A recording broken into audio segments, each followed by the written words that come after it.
international human rights obligations ang mga sinasagawang operasyon nito. Nagpapatrol si Ron Regala. Magkakating gabi-kagabi nang dumanaw sa puntod ng kanyang mga magulang sa Davao Public Cemetery si Pangulong Rodrigo Duterte, pero hindi pa rin nakaligtas ang Amerika at European Union sa mga tirada niya. Hindi umuupa ang galit ng Pangulo sa mga Amerikano na pumuna sa kanyang war on drugs. At kung ituring daw ang mga Pilipino ay patay gutom.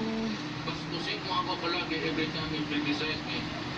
From the President down to State Department to EU and to the human rights. Can you go to hell? Tawagan din mo ako magkulong. Hindi kulong.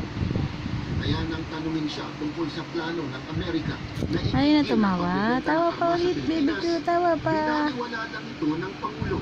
Yan ang pagtakot na sa akin na hindi na pabili ng armas. Ito rin hindi bumba dito.